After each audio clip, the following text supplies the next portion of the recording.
सत्ताको कित्ताबाट कोही एकजनाले हिम्मत गर्लान्, मेरो देशले कसको सीमा कहाँ मिचेको छ भनेर प्रश्न गर्लान् भनेको त सभामुख महोदय म आफै लज्जित छु। उल्टै कतिपय संसद मित्रहरू नेपालले भारतको सीमा मिचेको हो भनेर पुष्टि गर्न म शब्द प्रयोग गर्न त चाहन्नथे, तर भन्छु त्यति नराम्रो त छैन। न्वारा नै देखिको बल लगाएर दौडिराख्नु भएको छ। नेपालले मिचेको भूमि खोजिराख्नु भएको छ। यो खालको जनताले देख्दाखेरि पनि नरुचाउने खालको हरकत गर्ने मित्रहरूलाई वीर भक्ति थापाको त्यो आत्माले धिक्कारलान् कि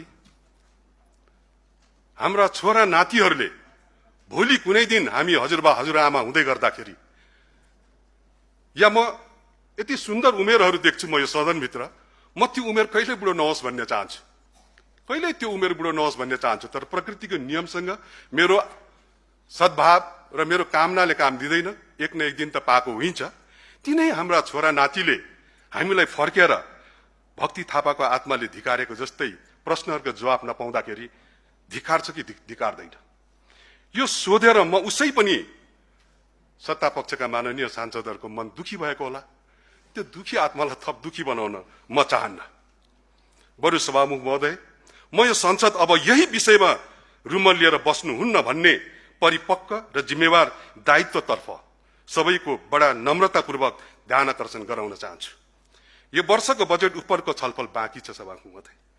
नेपाली जनताका अन्य कैयौं जीवन्त मुद्दामा छलफल गर्नु छ हामीहरूले। प्रधानमन्त्रीजीलाई संसद नचाहिएला प्रधानमन्त्रीजीलाई, तर प्रतिपक्षलाई संसद चाहिएको छ।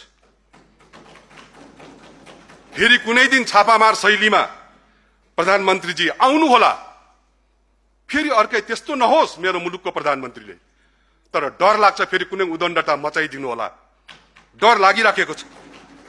तर म अब उपरान्त म उहाँलाई खोज्न चाहन्न। किन भन्दाखेरि मेरो मुलुकको समस्याहरू, प्रश्नहरू उहाँको उपस्थिति भन्दा पनि ठुलो छ, भन्दा पनि संवेदनशील छ। त्यसकारण म उपरान्त अब खोज्न चाहन्न। तर प्रधानमन्त्रीले बोलेकै कुरामा मात्रै अल्मलिएर गरिमामय संसदको अमूल्य समय खेर फाल्नुहुन्न भन्ने जिम्मेवारी बोध गर्ने कार्यमा कमजोरी गर्न पनि म चाहन्न। नेपालले पनि